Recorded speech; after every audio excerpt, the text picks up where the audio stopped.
My name is Wendy Thomas. I'm 29 years old. I'm a registered nurse. Let her go. We won't pay for the surgery, my father said to the doctor while I lay in a coma, tubes in my throat, heart barely beating. He said it the way you'd cancel a subscription. No hesitation, no trembling voice. He signed the do not resuscitate order at 11:18 on a Tuesday night. Not because the doctors told him I was beyond saving, but because the billing department told him the number. That was all it took. A number.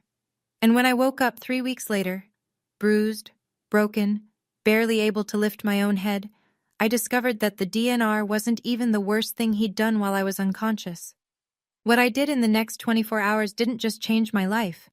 It collapsed his, and he never saw it coming. Because he forgot one thing about me. Before I go on, please take a moment to like and subscribe, but only if you genuinely connect with this story. Now, let me take you back 7 months earlier, to the day my grandmother died and everything started to unravel. I was born with a hole in my heart, a ventricular septal defect. That's what the cardiologist called it. I was 4 years old when they opened my chest. The surgery took 11 hours. The bill took my parents 20 years to forget. Or rather, it took my mother 20 years to forget. My father never did. You know how much you cost this family, Wendy? I was 8 the first time he said it. I'd asked for new sneakers. Mine had a crack along the sole and my socks got wet every time it rained. He was sitting at the kitchen table with a stack of medical bills. He didn't look up. $214,000. That's what you cost. I didn't get the sneakers. By the time I was 12, I'd stopped asking for anything. By 15, I was babysitting 3 houses on our block to pay for my own school supplies. By 18, I signed my first student loan, alone, while my older sister Meredith packed for the state university my parents were funding in full. Nobody questioned it. Meredith got a car at 16. I rode the bus. Meredith got her tuition paid. I got a repayment plan. Meredith got birthday dinners at restaurants. I got cake from a box and a card signed by my mother only. And I accepted all of it. That's the part that's hardest to explain. I wasn't angry. I genuinely believed I owed them. My father had repeated it so many times, you cost this family everything, that the debt felt as real as the scar on my chest. I carried it the way I carried my nurse's badge, every single day, without thinking. The only person who never mentioned that debt was my grandmother, Lillian. Lillian Price lived alone in a small brick house on Elm Street in Norristown, Pennsylvania. 2 bedrooms, 1 bathroom, a porch swing that creaked when the wind blew. She'd lived there for 41 years, raised my mother there, buried my grandfather from there, and kept the garden alive through every winter since. I started visiting her every Saturday when I was 23, fresh out of nursing school, drowning in student debt. I'd drive 40 minutes each way, bring her groceries, check her blood pressure, sit on that porch swing and listen to her talk about nothing and everything. She never once said, "You owe me." She said things like, "Tell me about your week, sweetheart," and, "Did you eat today?" And once, near the end, her hands shaking, her voice barely above a whisper, she said something I didn't understand. "I've taken care of things for you, Wendy. When the time comes, a man named Kessler will find you." I smiled and squeezed her hand. I thought she was confused. She got like that sometimes, or so I believed. She was 84. I assumed it was the medication talking. My father hated that I visited her. "You're wasting gas," he'd say. "She doesn't even remember your name." That was a lie. Lillian was sharp until her last breath.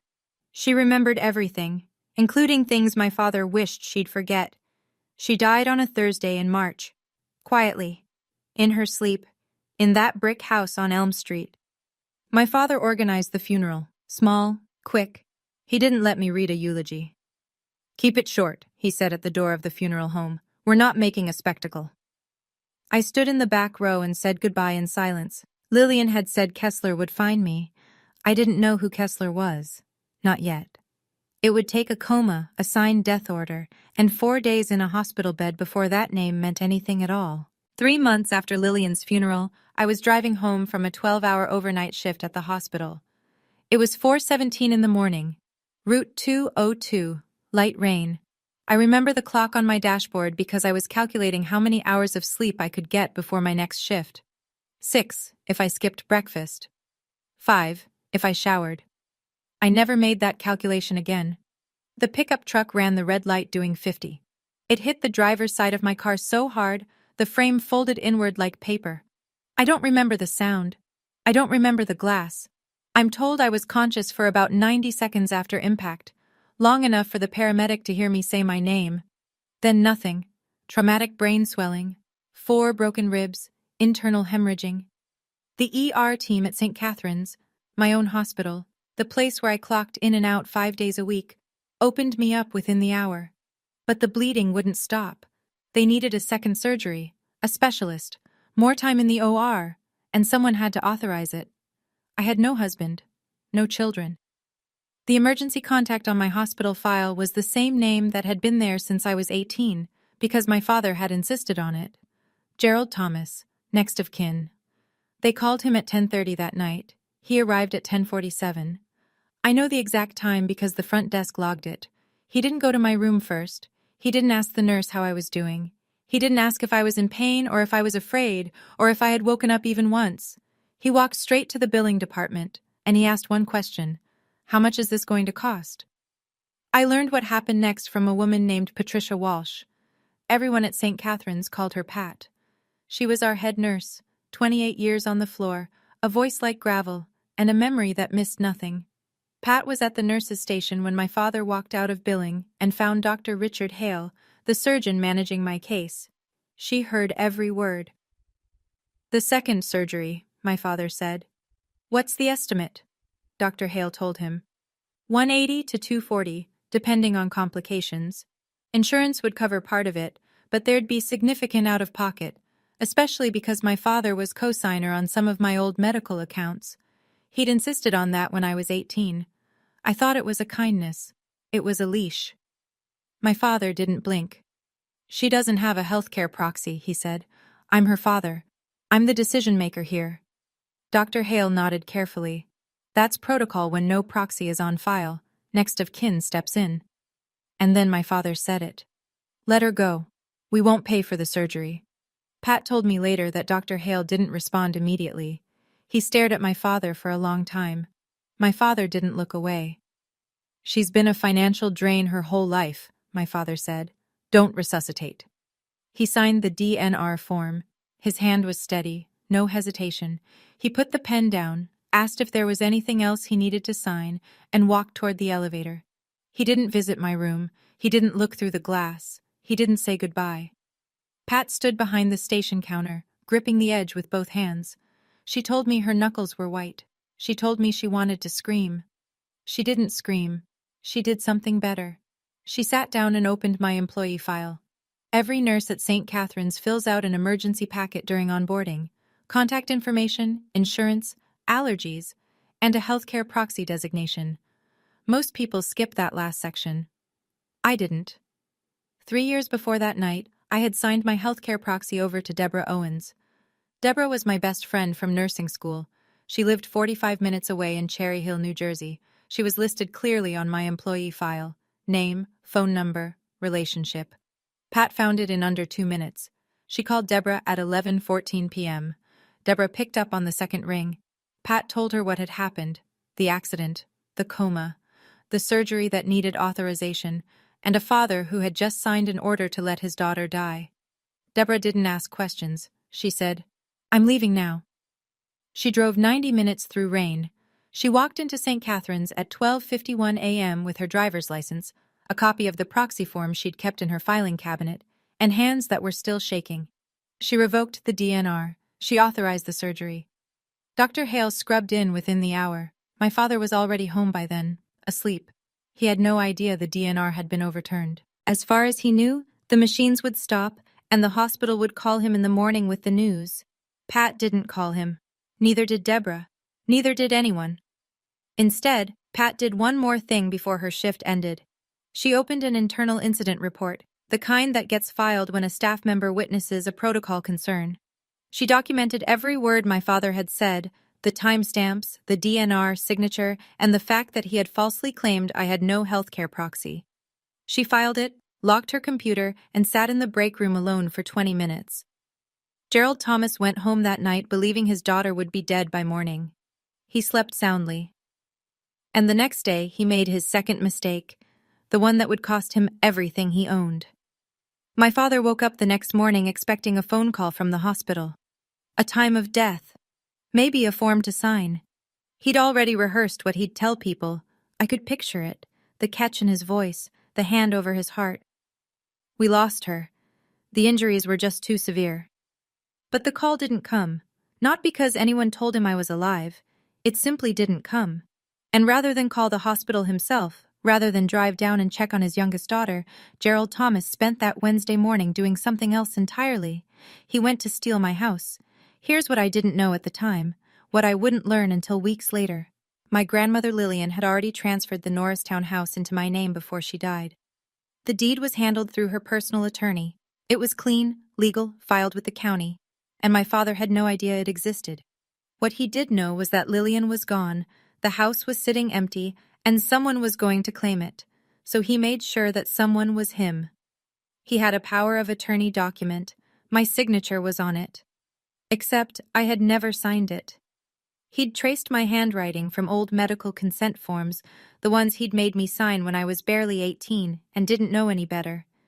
He brought the forged POA to a notary he knew, a man named Carl who owed him a favor and didn't ask questions. Carl stamped it. Gerald filed the deed transfer at the county recorder's office that afternoon. By Thursday, the house was in his name. By Friday, he'd walked into a bank and taken out a mortgage against it. $280,000. Cash in hand within a week. The money didn't go toward my medical bills. It didn't go into a savings account. It went to pay off gambling debts.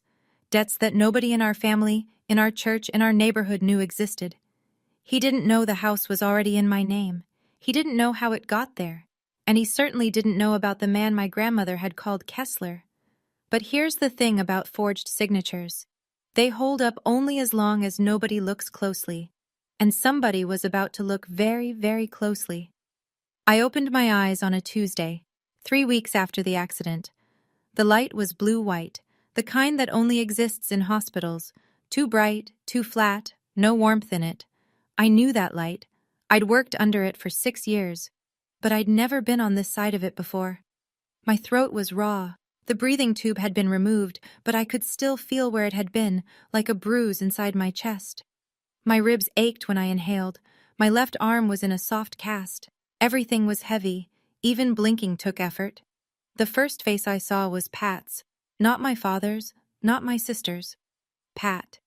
She was standing by the window with her arms crossed, watching my monitors. When she saw my eyes open, she didn't gasp or rush over. She pulled a chair to my bedside and sat down. She took my hand. Her grip was firm and warm. "You're safe," she said. "I need to tell you some things. Not now, when you're ready." I tried to speak. My voice came out cracked, barely a whisper. "How long?" 3 weeks. Surgery went well. You're going to be fine." I closed my eyes again. Not because I was tired, because I was trying to remember how I'd ended up here. The truck, the red light, the sound of... The door opened. My father walked in at 2:17 that afternoon. The nurses logged it. I know because I checked later. He stood in the doorway for a moment. I watched his face carefully.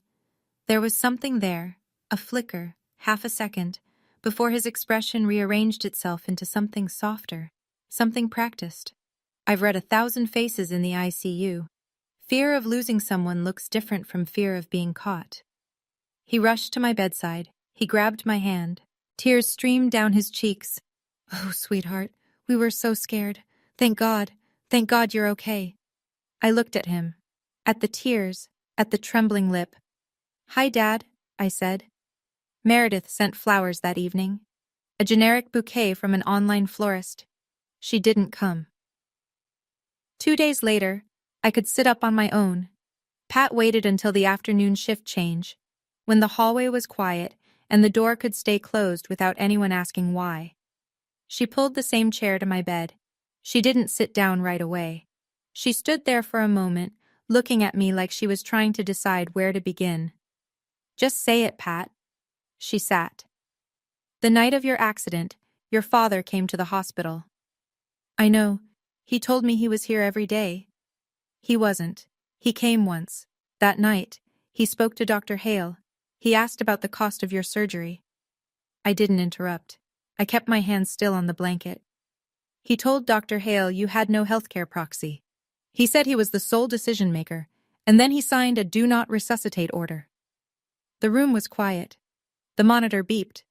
I counted 3 beeps before I spoke. "He signed a DNR." "Yes." "On me?" "Yes." "What did he say, exactly?" Pat looked at me steady. "Let her go. We won't pay for the surgery. She's been a financial drain her whole life." I closed my eyes. Not because I was surprised, because I finally had the words for something I'd felt my entire life, the shape of a truth I'd always known but never heard spoken aloud. I was a line item, a cost, a number on a bill that never stopped growing. I opened my eyes. "How am I alive?" "I found your proxy in your employee file. Deborah Owens. I called her. She drove here in the middle of the night and authorized the surgery." "Is it on record, what he did?" "Incident report, filed and time-stamped, his exact words." I stared at the ceiling for a long time. Then I looked at Pat. "Get me my phone." She reached into the drawer of my bedside table and handed it to me. I powered it on. 32 missed calls from my father. 11 from Meredith. I scrolled past all of them. I opened my contacts and found a name I hadn't called in months. A name my grandmother had given me, Kessler. The phone rang twice. "This is Donald Kessler." The voice was calm, measured. The kind of voice that has read 10,000 documents and is surprised by none of them. "Mr. Kessler, my name is Wendy Thomas. I think my grandmother—" "Miss Thomas." He cut me off gently. "I've been trying to reach you for 4 months." I gripped the phone tighter. My ribs protested. I didn't care. He explained. Lillian Price had come to his office 2 years before she died. She sat across from his desk, sharp-eyed and clear-headed, and told him she wanted to make a will. Not through the family attorney, not through anyone her son-in-law might know, through him, privately, notarized by his own staff, sealed. The will was simple. The house on Elm Street in Norristown, to Wendy Marie Thomas. Solely. A trust account containing $85,000. To Wendy Marie Thomas. Solely. No other names. No conditions. "It was probated 5 months ago," Kessler said. "The court confirmed it. The deed transfer to your name was filed and recorded. I sent certified letters to your address. They were returned. I called your listed phone number. Someone told me you'd moved out of state and didn't want to be contacted." My father. That was my father's voice on the line, telling Kessler I was gone. "I'm in the hospital, Mr. Kessler. I was in a car accident. I've been in a coma for 3 weeks. A pause.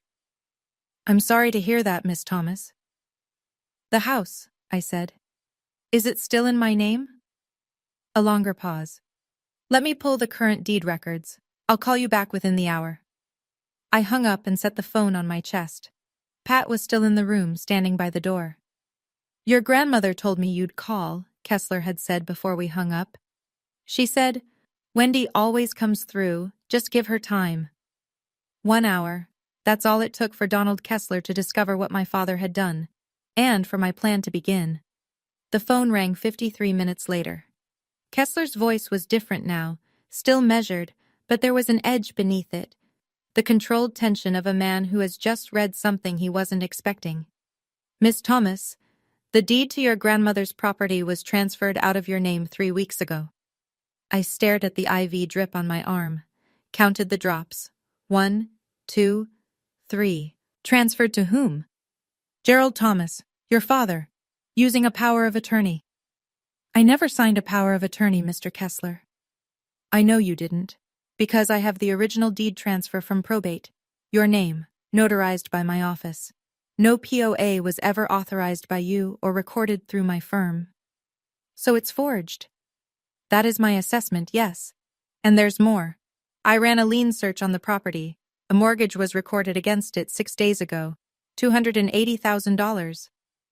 The number sat in the room like a third person. I could hear Kessler breathing on the other end, waiting. He leveraged the house, I said. He did. I reached for the pen on my bedside table. My hand wasn't shaking. I don't know why. Maybe because none of this was surprising. Maybe because I'd spent 29 years learning exactly who my father was, and this was simply the final lesson. I wrote down every number Kessler gave me. The mortgage amount, the recording date, the lien holder, the notary's stamp number. Miss Thomas, do you want to press charges? Not yet. I want to see how deep this goes first. There's one more thing, Kessler said. Your grandmother left you a letter, sealed. She asked me to deliver it to you in person, only to you. I set the pen down. When can you come to the hospital? Tomorrow morning, 9 o'clock. I'll be here. I hung up, wrote the last number down. Then I turned to Pat, who had been standing silently by the window the entire time. Pat, I said, what time did my father sign the DNR? 11:18 p.m. I wrote that down too. Gerald Thomas visited his daughter the next afternoon with a bouquet of yellow roses and a Tupperware of banana bread that Meredith had baked. He set both on the table beside my bed, kissed my forehead, and sat down with the sigh of a man carrying an enormous burden. He was good at this. The performance. I'd watched it my entire life, at parent-teacher conferences, at church potlucks, at holiday dinners. The weary father, the silent provider, the man who sacrificed everything and never complained. The doctors say you'll be out in a week, he said, squeezing my hand. We'll take care of everything. Thank you, Dad. Meredith came this time, first visit since the accident. She stood at the foot of my bed with her phone in her hand and a tight smile that didn't reach her eyes. We were so worried, she said. I couldn't sleep for weeks. I looked at her. She looked at the window. My father leaned forward, his voice low and warm. The voice he used when he wanted you to feel held. Don't worry about the medical bills, sweetheart. We'll figure it out as a family. That's what families do. That's what families do. The man who signed my death order was sitting at my bedside, holding my hand, telling me about family. As a family, I repeated. I squeezed his hand back. I smiled. He smiled too, satisfied. He thought the script was working. They stayed for 40 minutes. Gerald talked about the weather, the Phillies, a leak he'd fixed for a client on Saturday. Meredith checked her phone 11 times. Then they left. I watched the door close behind them. I sat still for 10 seconds. The room was silent. Then I picked up my phone and called Kessler. Mr. Kessler, when can you come? Bring the letter. Donald Kessler arrived at 9 the next morning. He was shorter than I'd imagined. A quiet man in a gray suit, silver-rimmed glasses, a leather briefcase that had seen decades of use. He shook my hand gently, mindful of the IV line, and pulled a chair beside my bed. Your grandmother spoke about you often, he said. Every meeting, she mentioned you. He opened the briefcase. Inside was a manila envelope, sealed, Lillian's handwriting on the front. Just my name, Wendy. I broke the seal carefully. Inside was a single sheet of paper, folded twice. Her handwriting was thin but steady. She had written this while she could still hold a pen. Wendy, I know your father will try to take everything. He already has over the years. My pension, my savings, things I never told you because I didn't want to break the family apart. That was my mistake. Don't make it yours. The house is yours. The money is yours. Mr. Kessler has all the paperwork. Don't let anyone take what's yours, not even your father. Especially your father. You are stronger than me, sweetheart. You always have been. I'm sorry I didn't say this while I could still hold your hand. I cried. For the first time since I'd woken up, since the accident, since Pat's words, since every cold revelation that had stacked on top of the last like bricks. I cried. Not because I was weak, because my grandmother had seen me. All of me. And she had planned for this moment the way she planned everything. Quietly, carefully, with love that didn't need applause. Kessler waited. He set a thick folder on the blanket beside me when I was ready. The original will, the probate records, the deed transfer in my name, and the lien search showing my father's mortgage. "You have everything you need," he said. "What do you want to do?" I wiped my face, sat up straighter, my ribs screamed I didn't care. "I want to do this right. I want to do this publicly, and I want it done before Sunday." Kessler raised an eyebrow. "What's Sunday?" "Our church holds its monthly community gathering. My father's a deacon. He never misses it." Okay, I need to pause here for a second. If you're watching this and thinking, "I know exactly how this feels," or if you're sitting there wondering, "What is she going to do on Sunday?" drop a comment right now. Tell me, should she confront him publicly or handle it privately? I genuinely want to know what you'd do. Now, back to the story. 5 days after I woke up, they discharged me. I was still sore, still slow, still bruised in places I couldn't see. But I could walk, I could think, and I could make decisions, which was all that mattered. My father arrived at 10 in the morning to pick me up. He'd brought a suitcase. "You're staying with us until you recover," he said. He didn't ask. He announced it. The way he announced everything. No arguments. "That's kind of you, Dad, but Deborah's picking me up. She has a spare room." His face changed. Not dramatically. Gerald Thomas never let the mask slip far, but the corners of his mouth tightened. "You'd rather stay with a stranger than your own family?" "She's not a stranger. She's been my emergency contact for 3 years. Something moved behind his eyes. A calculation. But it didn't land. He didn't connect it to the proxy. Not yet. "Fine," he said. He picked up the suitcase he'd brought and walked out without saying goodbye. That evening, Meredith texted, "Dad's upset. You're being ungrateful, after everything he's been through." I read it. I set my phone down. I didn't respond. At Deborah's apartment, I sat at her kitchen table and called Kessler. We went over the timeline. He confirmed the filings. Court motion to void the fraudulent deed, police report for forgery, notification to the mortgage lender about the disputed title, everything ready, everything in order. "Sunday," I said. "Sunday," he agreed. That night, my father called. I almost didn't answer, but I needed to hear it. "By the way," he said, his tone casual, almost rehearsed. "Grandma Lillian's house. I've been handling the estate stuff. Don't worry about it. I'll explain when you're feeling better." He was testing me, checking the perimeter, seeing if I knew. "Okay, Dad," I said. "Thanks for taking care of it." I hung up, set the phone face down on the table. Deborah was watching me from the kitchen doorway. "How do you do that?" she asked. "How do you sound so calm?" "Practice," I said. 29 years of practice. Let me tell you about my father's church. First Grace Community Church sits on a tree-lined road in a suburb west of Philadelphia. White steeple, red brick, parking lot that fills up every Sunday by 9:45. About 120 people attend weekly. Families, retirees, small business owners, teachers. The kind of congregation where everyone knows your name, your kids' names, and what you brought to the last potluck. Gerald Thomas had been a deacon there for 15 years. He ushered at the door. He read scripture from the lectern. He organized the men's breakfast. He shook every hand in the room after the service, looked people in the eye, asked about their kids. When the church needed a new roof, Gerald led the fundraising campaign. When someone's furnace broke in January, Gerald fixed it for free and wouldn't take $1. Pastor David mentioned him in sermons. A man of faith and sacrifice. That was the phrase. I'd heard it so many times I could feel it in my teeth.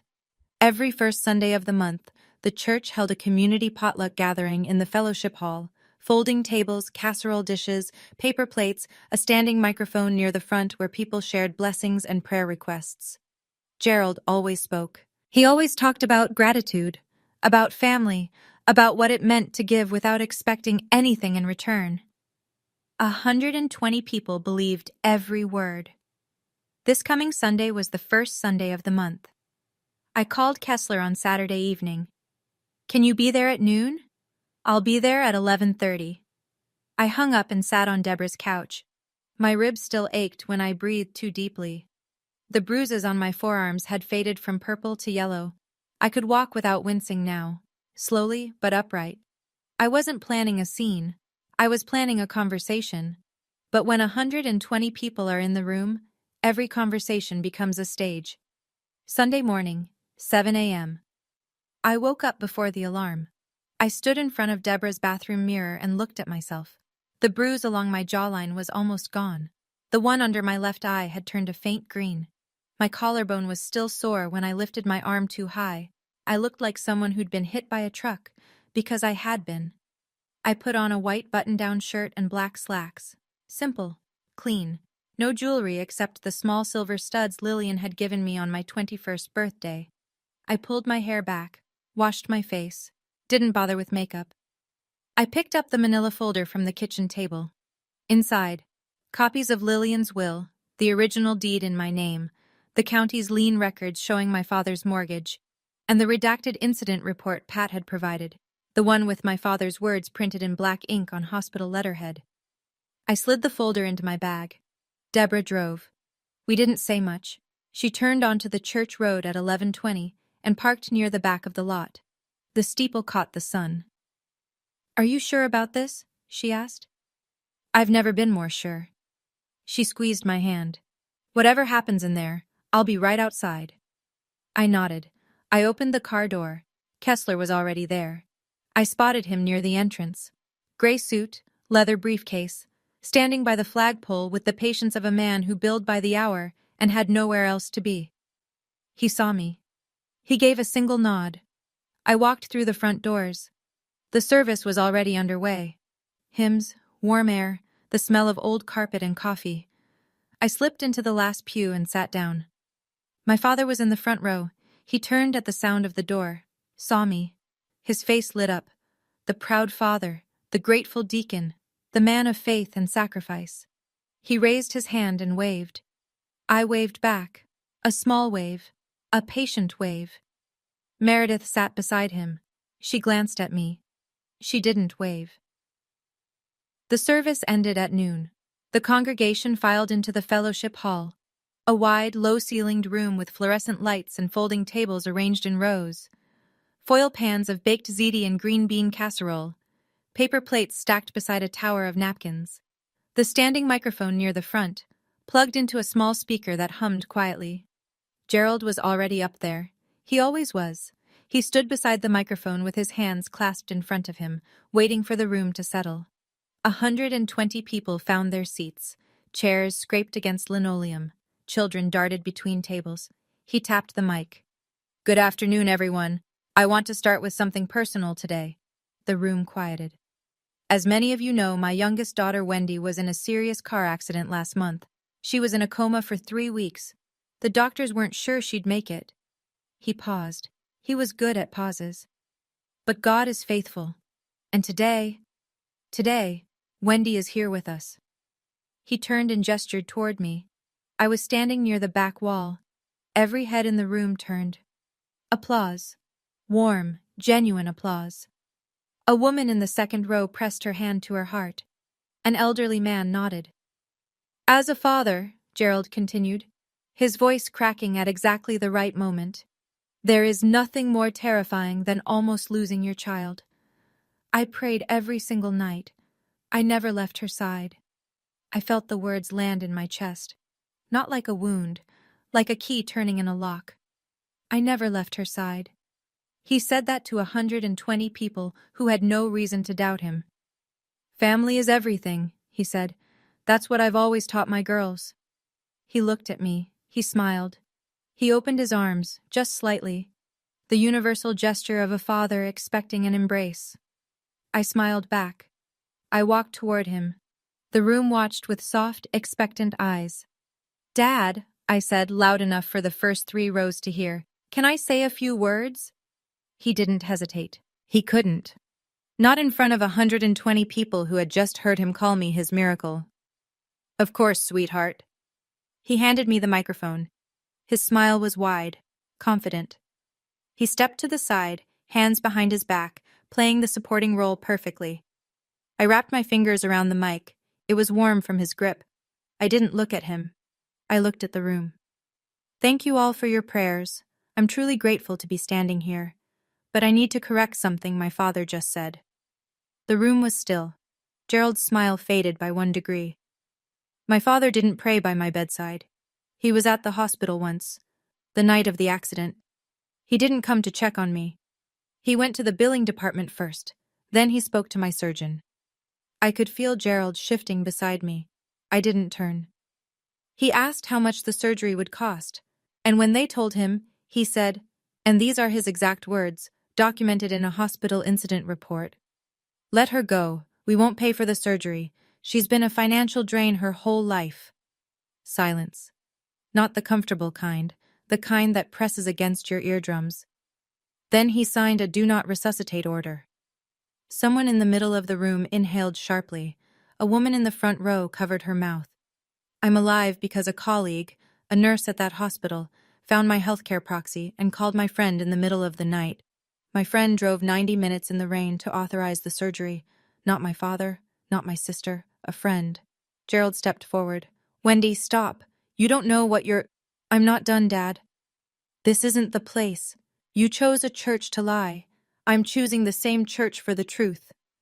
You're confused. The medication I have the hospital records right here. The room didn't move. Nobody reached for their water. Nobody checked their phone. 120 people were holding their breath. Gerald stopped talking. The side door of the fellowship hall opened. Donald Kessler walked in. Gray suit, leather briefcase, unhurried. He didn't look around the room for a seat. He walked directly to the front, set his briefcase on the nearest folding table, and stood beside me with the quiet authority of a man who'd done this 1,000 times. My father saw him. And for the first time in my life, the first time I can ever remember, I watched Gerald Thomas look genuinely afraid. Not angry, not offended, afraid. "This is Mr. Donald Kessler," I said into the microphone. He was my grandmother Lillian's attorney. A murmur passed through the room. Lillian's name still meant something here. She'd attended this church for 30 years. My grandmother left me her house and her savings in a will, notarized, probated by the court 5 months ago. I paused to let that settle. My father knew nothing about it, because my grandmother didn't trust him with it. Gerald opened his mouth, closed it. "While I was in a coma," I continued, "my father forged my signature on a power of attorney. He transferred the house into his name, and he took out a $280,000 mortgage against it." I heard a gasp. Then a dish hit the floor somewhere near the back tables. Someone's hand had gone slack. A fork clattered on linoleum. Gerald's voice came out louder now, strained. "That's a lie. Eleanor left that house to the family, not just you." Kessler opened his briefcase. He lifted a single document, the original will, and held it so the people in the front rows could see the notary seal. "I have the original will right here, Mr. Thomas." His voice was even, almost gentle. "Solely to Wendy Marie Thomas. Your name does not appear anywhere in this document." Gerald looked at Meredith. Meredith was staring at the floor.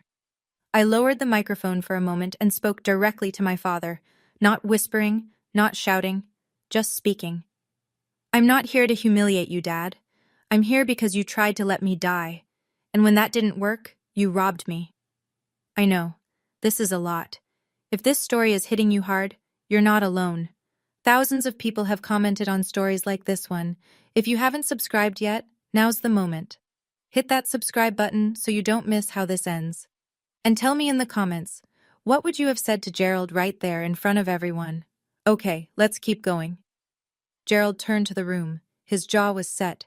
His eyes were scanning, looking for an ally, a friendly face, anyone who might still be on his side. "She's on heavy medication," he said. His voice was tight but controlled. "She doesn't know what she's saying. This is a private family matter." Nobody answered. The room was a wall of folded arms and unblinking eyes. Then a voice from the back row, a man I didn't recognize. "Then why is there a lawyer here, Gerald?" Gerald didn't answer. His eyes moved to Pastor David, who stood near the coffee table with his hands in his pockets. "Gerald," the pastor said quietly, "I think we should all hear this out." Gerald shifted. He changed tactics, the way he always did when authority failed. He softened, dropped his shoulders, let his voice break. I've sacrificed everything for this family. Wendy's medical bills nearly bankrupted us when she was a child. I did what I thought was best. I didn't raise the microphone. I just spoke from where I stood, clearly, the way you speak to a patient who's avoiding the truth. You did what was cheapest, Dad. There's a difference. You have no idea the pressure I've been under, the debts, the... He stopped. He realized what he'd almost said. His mouth closed like a door. Meredith stood up from her chair. Her face was white. Dad, stop talking. Gerald grabbed her arm. Tell them, Meredith. Tell them I was trying to protect the family. Meredith pulled free. She looked at me, then at the floor, then at the exit. I can't do this, she said. She walked toward the door, and as she passed me, close enough that only I could hear, she whispered 6 words that I'll carry for the rest of my life. I should have called Deborah myself. Then she was gone.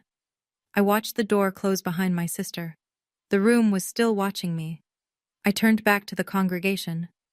I'm not telling you this to destroy my father. I'm telling you this because for 15 years, he has stood at this microphone and told you who he is. I think you deserve to know the truth. Then I turned to Gerald. He was standing with his back almost against the wall now. His hands were at his sides. The confident deacon who'd opened this gathering was gone.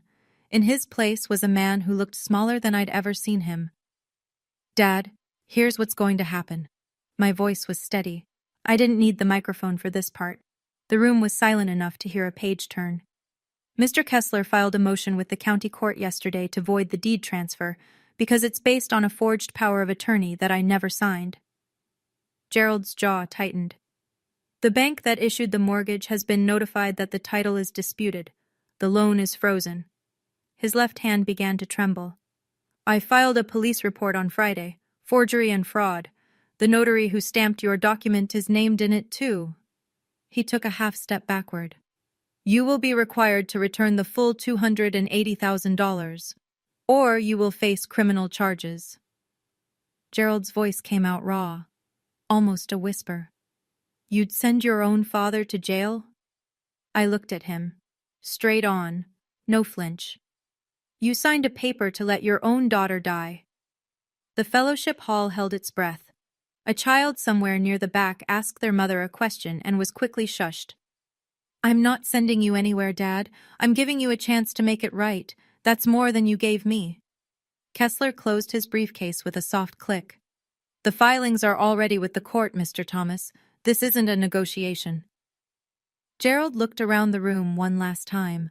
I watched him do it. The slow rotation, face by face. These were people he'd known for years. Jim Callahan, whose pipes he'd fixed every winter. Susan Merritt, who brought him coffee after every sermon. Robert Dill, the other deacon, who had stood beside him at every fundraiser for a decade. They all looked back at him. None of them looked away, and none of them moved toward him. Gerald sat down, not in a chair, on the nearest folding table. He put his face in his hands. Robert walked over. He put a hand on Gerald's shoulder, firm, not tender. Gerald, I think you should leave. Gerald stood. He walked toward the door. His shoes made no sound on the linoleum. At the threshold, he turned and looked at me. His eyes were red. His mouth was open, like he wanted to say something, some final line that would land the way his speeches always landed. Nothing came out. He left. I set the microphone down on the nearest table. My hands were steady. My ribs hurt. I didn't care. I'm sorry for disrupting your Sunday, I said to the room. My grandmother Lillian loved this church. She would have wanted the truth spoken here. 2 women came forward and hugged me. A man I didn't know shook my hand without a word. Pat, who had arrived quietly before the service and had been standing near the coffee station the entire time, caught my eye from across the room and gave a single, firm nod. Then someone touched my arm, a small, weathered hand. I turned. An older woman, white hair, cardigan, glasses on a chain around her neck. I'm Doris Brennan, she said. Your grandmother and I sat together every Sunday for 20 years. I nodded. I didn't trust my voice. She told me about you, every single week. She was so proud of you, Wendy. She never stopped talking about you. I'd spent my whole life thinking I was invisible in this place, that nobody in my father's world had ever seen me. Lillian made sure that wasn't true. Within 24 hours, everything Gerald Thomas had built came apart. The bank froze the mortgage Monday morning.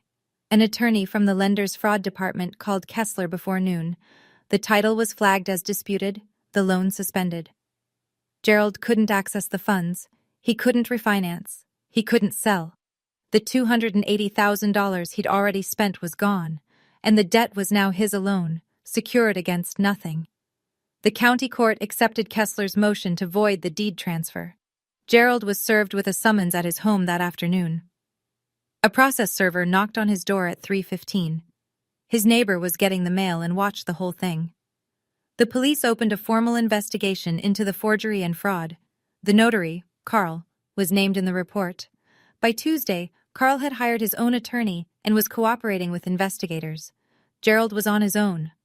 Word traveled through the church faster than any sermon ever had. Gerald was asked to step down as deacon by a unanimous vote of the board Tuesday evening. Robert Dill called him personally. Gerald didn't argue. He didn't show up to the meeting.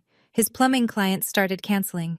3 on Monday, 5 more by Wednesday. Most of them were church members. One of them, Jim Callahan, texted him a single sentence: "Don't come to my house again." Gerald called me at 10 that night. I answered. "You destroyed me," he said. His voice was flat, emptied out. "No, Dad. You destroyed yourself. I just stopped covering for you." He hung up. He called Meredith next. She didn't pick up. One more thing surfaced that week. Kessler found it during a routine check of my records. 3 years earlier, Gerald had changed the beneficiary on my life insurance policy. From Deborah to himself. My signature was on the form. I never signed it.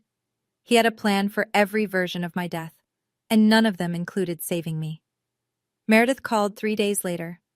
I was sitting on Deborah's couch, a heating pad across my ribs, a cup of tea going cold on the table. My phone buzzed, her name on the screen. I stared at it for 2 full rings before I picked up. "Wendy."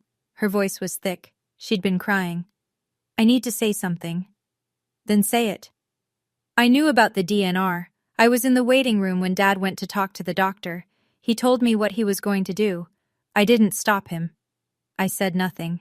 I let the silence do what silence does. "And the house. I knew about that too. He promised me $85,000 if I kept quiet." "And you kept quiet?" "Yes. While I was in a coma."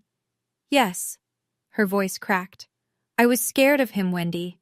I've always been scared of him. I know that's not an excuse." "It's not." She was crying now, hard, the way she used to cry when we were children, messy, loud, uncontrolled. I remembered that sound. It used to make me want to fix things for her. "I'm not asking you to forgive me," she said. "I know I don't deserve it." "You're right, you don't. Not right now." A long pause. I could hear her breathing. Ragged, thin. "But I'm not going to pretend you don't exist, Meredith. If you want to rebuild something, with me, not with Dad's money, you know where to find me." She didn't say anything for a while. Then quietly, "Grandma Lillian sent me a letter too." I sat up. She wrote, "I love you, Meredith, but you are too much like your father. Choose differently." The line went silent. "Did you?" I asked. "Choose differently?" She didn't answer, because we both already knew. Forgiveness isn't something I owe anyone. But the door isn't locked, it's just closed. She'll have to knock. 1 month later, the deed to Lillian's house was back in my name. The court voided the transfer on a Wednesday. Kessler called me at 10 in the morning with the ruling. I thanked him. He said, "Thank your grandmother." Then he paused and added, "She would have loved watching you in that fellowship hall." Gerald faced criminal charges, forgery in the 3rd degree, fraud, mortgage fraud. His attorney advised a plea deal, probation, full restitution, no prison time if he cooperated. Gerald accepted. He didn't have a choice. The evidence was overwhelming, and Carl the notary had already told investigators everything. Gerald sold his house to cover the debt. It wasn't enough. The remaining balance would follow him for years. He moved in with his brother in Allentown. I heard this through Meredith, who heard it from a cousin. I didn't verify it. I didn't need to. Meredith lost 2 real estate listings from church members. She didn't lose her license. She wasn't charged. She hadn't signed any documents. But people remembered. People always remember. I went back to work, part-time at first. Pat rearranged the schedule so I'd only do day shifts for the first 2 months. She didn't make a big deal about it. She just handed me the new rotation and said, "Welcome back, Thomas." On a Saturday in late October, I drove to Norristown. I parked on Elm Street. I walked up to the brick house with the creaking porch swing and the garden that had gone a little wild. I turned the key in the front door, my key, in my door, and stepped inside. Lavender. That's what I smelled first. Lillian's lavender sachets, tucked into every drawer and closet. The scent of a woman who'd planned for everything. Her photo sat on the mantel. The 2 of us on the porch swing, squinting into the sun. I don't remember who took it. I sat in her rocking chair. I didn't turn on the TV. I didn't check my phone. I just sat. For the first time, I was in a house that was mine. Not because I'd earned anyone's approval, but because someone had loved me enough to make sure I'd be okay. I used to believe that being a good daughter meant absorbing whatever my family threw at me. Every insult, every guilt trip, every time my father reminded me what I'd cost him, I took it all in and said thank you because I thought that's what love required. Silence, gratitude, obedience. I was wrong. Setting a boundary isn't revenge, it's survival. And sometimes, survival looks like a quiet man in a gray suit, a stack of notarized papers, and the courage to stand in front of 120 people and say, "This is what actually happened. I don't hate my father. Hating him would mean he still controls how I feel. He doesn't. Not anymore. He is a man who made terrible choices driven by debts he was too proud to admit and an addiction he was too ashamed to face. That doesn't excuse what he did. But it does explain why I don't need to carry his weight on my shoulders any longer. If you're watching this and you see yourself anywhere in my story, in the guilt, in the silence, in the bone-deep belief that you owe people who have hurt you, I want you to hear this clearly. You don't. You don't owe anyone your health. You don't owe anyone your home. And you certainly don't owe anyone your life. My grandmother Lillian taught me that. Not with lectures, not with shouting. With a letter, a house, and a lawyer named Kessler. I still go to church, by the way. Different church, same God, smaller congregation, friendlier coffee, and I sit in the front row. Not because I need to be seen, because I'm done hiding in the back. Thank you for staying with me until the very end. If Wendy's story resonated with you, or reminded you of someone you love, leave a comment below. Tell me, what boundary have you set that changed your life? I'd love to hear your story. And if you want more stories like this one, check the description. There's one waiting for you that I think you'll connect with even more. Subscribe, and I'll see you in the next one.